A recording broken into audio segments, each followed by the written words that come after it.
Dear students, account का next chapter असी जो स्टार्ट करन जा रहे हैं फोर्थ चैप्टर पार्टनरशिप का थर्ड चैप्टर है change in profit sharing ratio among existing partners. ਜਦੋਂ ਵੀ ਪਾਰਟਨਰਸ ਦੇ ਵਿੱਚ ਉਹਨਾਂ ਦੀ ਪ੍ਰੋਫਿਟ ਸ਼ੇਅਰਿੰਗ ਰੇਸ਼ੋ ਜਿਹੜੀ ਹੈ ਉਹ ਚੇਂਜ ਹੁੰਦੀ ਹੈ ਤੇ ਉਸ ਟਾਈਮ ਜਿਹੜਾ ਹੈ ਪਾਰਟਨਰਸ਼ਿਪ ਦੇ ਵਿੱਚ ਕੀ ਚੇਂਜਸ ਆਉਂਦੇ ਨੇ ਉਹ ਇਸ ਚੈਪਟਰ ਦੇ ਵਿੱਚ ਡਿਸਕਸ ਕਰਾਂਗੇ। ਤੇ ਜਿਹੜਾ ਲਾਸਟ ਚੈਪਟਰ ਹੈ ਗੁੱਡਵਿਲ ਵਾਲਾ ਉਹ ਸਾਡਾ ਕੰਪਲੀਟ ਹੋ ਗਿਆ ਹੈ ਤੇ ਨੈਕਸਟ ਚੈਪਟਰ ਜਿਹੜਾ ਹੈ ਉਹਦੇ ਵੀ ਹੁਣ ਤੁਸੀਂ ਕੁਐਸਚਨ ਕਰਨੇ ਸ਼ੁਰੂ ਕਰ ਦੇਣੇ। ਕੁਝ ਇੰਟਰੋਡਕਸ਼ਨ ਕਰਦੇ ਹਾਂ। ਰੀਕਨਸਟਰਕਸ਼ਨ ਆਫ ਪਾਰਟਨਰਸ਼ਿਪ ਫਰਮ ਜਿਹੜੀ ਹੈ ਜਦੋਂ ਵੀ ਕਿਸੇ ਫਰਮ ਦੀ ਰੀਕਨਸਟਰਕਸ਼ਨ ਕੀਤੀ ਜਾਂਦੀ ਹੈ ਉਹ ਹੁੰਦੇ ਨੇ ਅਲੱਗ-ਅਲੱਗ ਕੇਸਿਸ।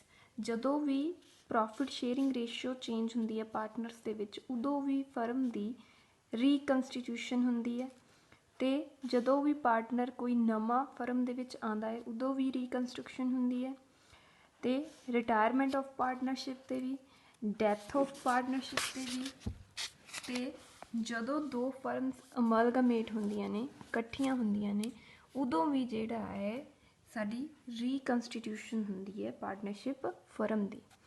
ਦੇਖੋ ਬੇਟਾ ਜਦੋਂ ਵੀ ਆਪਾਂ ਪਾਰਟਨਰਸ਼ਿਪ ਫਰਮ ਦੇ ਵਿੱਚ ਪਾਰਟਨਰਸ ਦੀ ਜਿਹੜੀ ਪ੍ਰੋਫਿਟ ਸ਼ੇਅਰਿੰਗ ਰੇਸ਼ੀਓ ਹੈ ਉਹਨੂੰ ਚੇਂਜ ਕਰਨਾ ਹੈ ਤਾਂ ਸਾਨੂੰ ਇਹ 5 ਤਰ੍ਹਾਂ ਦੀਆਂ ਐਡਜਸਟਮੈਂਟ ਜਿਹੜੀਆਂ ਹੈ ਉਹ ਕਰਨੀਆਂ ਪੈਂਦੀਆਂ ਹੈ। ਫਸਟ ਹੈ adjustment in profit sharing ratio. Profit sharing ratio ਦੇ ਵਿੱਚ ਐਡਜਸਟ ਕਰਨਾ ਪੈਂਦਾ ਹੈ ਸਾਨੂੰ। ਗੁੱਡਵਿਲ ਦੀ ਐਡਜਸਟਮੈਂਟ ਕਰਨੀ ਪੈਂਦੀ ਹੈ। Adjustment of accumulated profit reserve and losses. ਜਿੰਨੇ ਵੀ ਸਾਡੇ ਪ੍ਰੋਫਿਟ ਹੈ ਰਿਜ਼ਰਵ ਹੈ ਲਾਸਿਸ ਹੈ ਉਹਨਾਂ ਨੂੰ ਸਾਨੂੰ ਐਡਜਸਟ ਕਰਨਾ ਪੈਂਦਾ ਹੈ। Next adjustment of profit and loss arising from revaluation of assets and liabilities। ਸਾਨੂੰ ਐਸਟਸ ਔਰ ਲਾਇਬਿਲਿਟੀਜ਼ ਦੀ ਰੀਵੈਲਿਊਏਸ਼ਨ ਕਰਨੀ ਪੈਂਦੀ ਹੈ ਤੇ ਉਹਦੇ ਤੋਂ ਜੋ ਪ੍ਰੋਫਿਟ ਐਂਡ ਲਾਸ ਆਉਂਦਾ ਹੈ ਉਹਦੀ ਐਡਜਸਟਮੈਂਟ ਕਰਨੀ ਪੈਂਦੀ ਹੈ। Next adjustment of capitals. ਜਿਹੜੀਆਂ ਸਾਡੀਆਂ ਕੈਪੀਟਲਸ ਹੈ ਉਹਦੇ ਵਿੱਚ ਅਗਰ ਪਾਰਟਨਰਸ ਕੋਈ ਵੀ ਚੇਂਜ ਕਰਦੇ ਹੈ ਜੇਕਰ ਪਾਰਟਨਰ ਜਿਹੜੇ ਆ ਉਹ ਐਗਰੀਡ ਹੈਗੇ ਆ ਦੈਨ ਸਾਨੂੰ ਉਹਨਾਂ ਕੈਪੀਟਲਸ ਦੀ ਵੀ ਐਡਜਸਟਮੈਂਟ ਕਰਨੀ ਪੈਂਦੀ ਹੈ। ਇਹ ਤਾਂ ਸੀਗੀਆਂ ਸਾਡੀਆਂ 5 ਤਰ੍ਹਾਂ ਦੀਆਂ ਐਡਜਸਟਮੈਂਟ ਜੋ ਅਸੀਂ ਇਸ ਲੈਸਨ ਦੇ ਵਿੱਚ ਕਰਨੀਆਂ ਹੈ। ਫਸਟ ਜਿਹੜਾ ਹੈ ਸਾਡਾ ਟੌਪਿਕ ਉਹ ਹੈ adjustment in profit sharing ratio. Profit sharing ratio ਦੇ ਵਿੱਚ ਜਦੋਂ ਆਪਾਂ ਐਡਜਸਟਮੈਂਟ ਕਰਦੇ ਹਾਂ ਤਾਂ ਸਾਨੂੰ 3 ਚੀਜ਼ਾਂ ਜਿਹੜੀਆਂ ਹੈ ਉਹ ਧਿਆਨ ਵਿੱਚ ਰੱਖਣੀਆਂ ਪੈਣੀਆਂ। Sacrificing ratio, gaining ratio, new profit sharing ratio. ਦੇਖੋ ਸੈਕਰੀਫਾਈਸਿੰਗ ਰੇਸ਼ੀਓ ਕੀ ਹੁੰਦੀ ਹੈ? It is ratio in which partners have agreed to sacrifice their share in profit. This is calculated by deducting new ratio from old ratio। ਕਹਿੰਦੇ ਜਦੋਂ ਵੀ partner ਆਪਣੇ profit ਦੇ ਹਿੱਸੇ ਦੇ ਵਿੱਚੋਂ ਕੁਝ ਛੱਡਣ ਦੇ ਲਈ ਤਿਆਰ ਹੋ ਜਾਂਦੇ ਹੈ ਕੁਝ ਸੈਕਰੀਫਾਈਸ ਕਰਨ ਦੇ ਲਈ ਤਿਆਰ ਹੋ ਜਾਂਦੇ ਹੈ ਤਾਂ ਉਸ ਚੀਜ਼ ਨੂੰ ਅਸੀਂ ਸੈਕਰੀਫਾਈਸਿੰਗ ਰੇਸ਼ੀਓ ਕਹਿੰਦੇ ਹਾਂ। ਤੇ ਗੇਨਿੰਗ ਰੇਸ਼ੀਓ ਜਦੋਂ ਵੀ ਪਾਰਟਨਰਸ ਆਪਣੇ ਪ੍ਰੋਫਿਟ ਸ਼ੇਅਰ ਦੇ ਵਿੱਚ ਕੁਛ ਨਾ ਕੁਛ ਗੇਨ ਕਰਦੇ ਹੈ ਤਾਂ ਉਹ ਸਾਡੀ ਗੇਨਿੰਗ ਰੇਸ਼ੀਓ ਬਣਦੀ ਹੈ। Next new profit sharing ratio ਜਦੋਂ ਓਲਡ ਰੇਸ਼ੀਓ ਨੂੰ ਬਦਲ ਕੇ ਫਿਊਚਰ ਦੇ ਵਿੱਚ ਪ੍ਰੋਫਿਟ ਐਂਡ ਲਾਸਿਸ ਨੂੰ ਕਿਸੇ ਹੋਰ ਰੇਸ਼ੀਓ ਦੇ ਵਿੱਚ ਵੰਡਿਆ ਜਾਂਦਾ ਹੈ ਪੁਰਾਣੀ ਰੇਸ਼ੀਓ ਤੋਂ ਬਿਨਾਂ ਕੋਈ ਨਵੀਂ ਰੇਸ਼ੀਓ ਦੇ ਵਿੱਚ ਵੰਡਿਆ ਜਾਂਦਾ ਹੈ ਤੇ ਉਹ ਸਾਡੀ ਨਿਊ ਪ੍ਰੋਫਿਟ ਸ਼ੇਅਰਿੰਗ ਰੇਸ਼ੀਓ ਹੁੰਦੀ ਹੈ। ਦੇਖੋ ਬੇਟਾ ਇਸ ਲੈਸਨ ਦੇ ਵਿੱਚ ਅਸੀਂ ਸੈਕਰੀਫਾਈਸਿੰਗ ਰੇਸ਼ੀਓ ਤੇ ਗੇਨਿੰਗ ਰੇਸ਼ੀਓ ਤੇ ਨਿਊ ਰੇਸ਼ੀਓ ਕਰਨੀ ਹੈ। ਸਭ ਤੋਂ ਪਹਿਲਾਂ ਸਾਨੂੰ ਸੈਕਰੀਫਾਈਸਿੰਗ ਰੇਸ਼ੀਓ ਦਾ ਫਾਰਮੂਲਾ ਪਤਾ ਹੋਣਾ ਚਾਹੀਦਾ। ਸੈਕਰੀਫਾਈਸਿੰਗ ਰੇਸ਼ੀਓ ਜਿਹੜੀ ਹੈ ਇਕੁਅਲ ਹੁੰਦੀ ਹੈ old ratio minus new ratio. ਦੇਖੋ ਜਦੋਂ ਆਪਾਂ ਸੈਕਰੀਫਾਈਸਿੰਗ ਰੇਸ਼ੀਓ ਕੈਲਕੂਲੇਟ ਕਰਨੀ ਹੈ ਅਸੀਂ ਓਲਡ ਰੇਸ਼ੀਓ ਦੇ ਵਿੱਚੋਂ ਨਿਊ ਰੇਸ਼ੀਓ ਮਾਈਨਸ ਕਰਨੀ ਹੈ। ਨਿਊ ਦੇ ਵਿੱਚੋਂ ਓਲਡ ਨਹੀਂ ਮਾਈਨਸ ਕਰਨੀ, ਓਲਡ ਦੇ ਵਿੱਚੋਂ ਹੀ ਨਿਊ ਰੇਸ਼ੀਓ ਮਾਈਨਸ ਕਰਨੀ ਹੈ। ਤੇ ਜਿਹੜਾ ਓਲਡ ਦੇ ਵਿੱਚੋਂ ਨਿਊ ਮਾਈਨਸ ਕਰਕੇ ਸਾਡਾ ਆਨਸਰ ਆਉਂਦਾ ਹੈ ਅਗਰ ਤਾਂ ਆਨਸਰ ਪਲੱਸ ਦੇ ਵਿੱਚ ਆ ਰਿਹਾ ਹੈ ਤਾਂ ਤੁਹਾਨੂੰ ਸੈਕਰੀਫਾਈਸ ਹੋਏਗਾ, ਜੇ ਮਾਈਨਸ ਦੇ ਵਿੱਚ ਆ ਰਿਹਾ ਹੈ ਤਾਂ ਤੁਹਾਨੂੰ ਗੇਨ ਹੋਏਗਾ। ਠੀਕ ਹੈ ਇੱਦਾਂ ਹੀ ਗੇਨਿੰਗ ਰੇਸ਼ੀਓ ਦੇ ਵਿੱਚ ਹੈ new ratio minus old ratio. ਇਹਦੇ ਵਿੱਚ ਅਗਰ ਪਲੱਸ ਦੇ ਵਿੱਚ ਆਏਗਾ ਤਾਂ ਗੇਨ ਹੋਏਗਾ, ਜੇ ਮਾਈਨਸ ਦੇ ਵਿੱਚ ਆਏਗਾ ਤਾਂ ਸੈਕਰੀਫਾਈਸ ਹੋਏਗਾ। ਇਹ ਚੀਜ਼ ਜਿਹੜੀ ਹੈ ਤੁਸੀਂ ਧਿਆਨ ਨਾਲ ਯਾਦ ਰੱਖਣੀ ਹੈ। ਹੁਣ ਆਪਾਂ ਇੱਕ ਐਗਜ਼ਾਮਪਲ ਕਰਦੇ ਹਾਂ। ABC ਪਾਰਟਨਰਸ ਹੈ ਸਾਡੇ ਕੋਲ 3 sharing profit and losses in equal proportion. Equal proportion ਦੇ ਵਿੱਚ ਰੇਸ਼ੀਓ ਨੂੰ ਪ੍ਰੋਫਿਟ ਐਂਡ ਲਾਸ ਨੂੰ ਜਿਹੜਾ ਸ਼ੇਅਰ ਕਰਦੇ ਆ। They decided to share future profit in ratio of 5:3 5:4:3। ਕਹਿੰਦੇ इक्वली रेशो जी है वो प्रॉफिट एंड लॉस पहला इक्वली शेयर करते थे, फ्यूचर में उन्होंने डिसाइड किया कि असी जो प्रॉफिट है वो 5 4 ते 3 की रेशो के असी डिवाइड करना है। हुण असी की करना है, you are required to determine sacrifices और gains ratio of partner, sacrifices ते गेन की रेशो जी असी वो कैलकुलेट करनी है। हुण देखो बेटा आप इस क्वेश्चन किद्दां सॉल्व करना है, पहला इसका बेस समझो। साडे कोल जिहड़े ओल्ड रेशो है वो इक्वली सीगी, इक्वली मतलब साडे कोल पार्टनर किन्ने है, ए पार्टनर है, बी पार्टनर है ते सी पार्टनर है, ठीक है, तीनों पार्टनर है साडे कोल। हुण देखो जिहड़ा ए पार्टनर है उहदा भी एक हिस्सा, जिहड़ा बी पार्टनर है उहदा भी एक हिस्सा, सी का भी इक्वली का मतलब तिन्नां नूं एक एक हिस्सा मिल रहा है। इट मीनस इन्हां दी जिहड़ी रेशो है वो 1/3 1/3 1/3।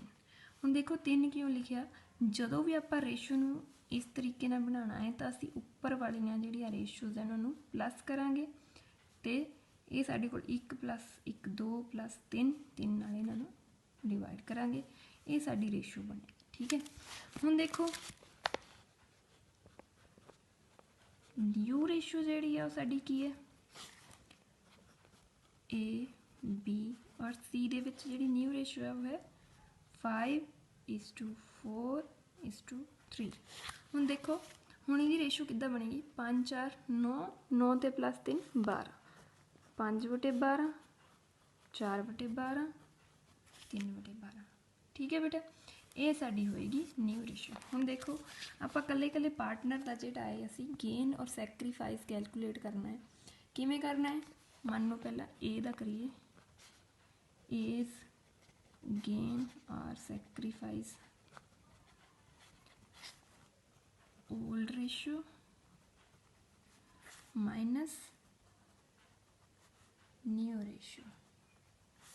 देखो ओल्ड शेयर जिहड़ा है ਇਹਦਾ कितना है 1/3 माइनस न्यू शेयर कितना है 5/12। हुण देखो जे आप इन्हां दा एलसीएम लईए तो कितना आएगा 12 4 × 12 5 4 दे विचों 5 माइनस किया माइनस का 1/12 आ गया। हुण देखो नैक्सट साडे कोल 20 शेयर है, बी दा गेन और सैक्रीफाइस है 1/3 माइनस 4/12 12 एलसीएम आ गया 3 माइनस 4 सॉरी 4 × 12 4 माइनस 4 0/12। हम देखो सी का कटते हैं, सी गेन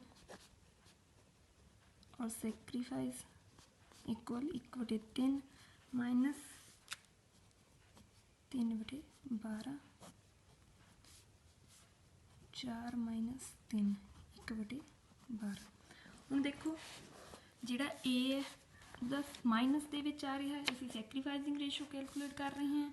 माइनस दे विच जदों आंसर आता है तो पार्टनर नूं क्या हुंदा है एज गेन इक्वल 1/12 माइनस 1/12। इदां ही B no gain no sacrifice. इदां ही सी है साडे कोल, सी का देखो प्लस दे विच आया इट मीनस इनू क्या है सैक्रीफाइस होया। बीज सैक्रीफाइस इक्वल 1/12, ठीक है बेटा। इस तरीके नाल तुसीं सैक्रीफाइसिंग और गेन जिहड़ा है वो कैलकुलेट किया है। तो अगर किसी पार्टनर को कोई गेन लॉस नहीं हो रहा तो उन्होंने अगर 0 आ रहा आंसर तो उन्होंने कोई भी गेन या सैक्रीफाइस नहीं हो रहा। इस तरीके नाल तुहानूं जिहड़े है क्वेश्चनस है तुसीं वो क्वेश्चनस जिहड़े है वो कैलकुलेट करने हैं।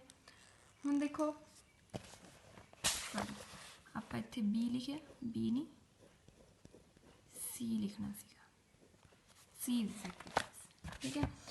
हुण देखो तुहानूं मैं क्वेश्चनस भेजांगी ਇਹਦੇ ਨਾਲ ਦੀਆਂ ਕੁਝ ਐਗਜ਼ਾਮਪਲਸ ਵੀ ਹੈ ਉਹ ਵੀ ਭੇਜਾਂਗੀ, ਉਹਦੇ ਤੋਂ ਵੀ ਤੁਹਾਨੂੰ ਜਿਹੜਾ ਹੈ ਈਜ਼ੀ ਹੋ ਜਾਏਗਾ ਕੁਐਸਚਨ ਨੂੰ ਸਮਝਣਾ। ਅਤੇ ਮੈਂ ਤੁਹਾਨੂੰ ਕੁਝ ਕੁਐਸਚਨਸ ਵੀ ਭੇਜਾਂਗੀ, ਉਹ ਵੀ ਤੁਸੀਂ ਸੋਲਵ ਕਰਨੇ ਆ। Thank you students.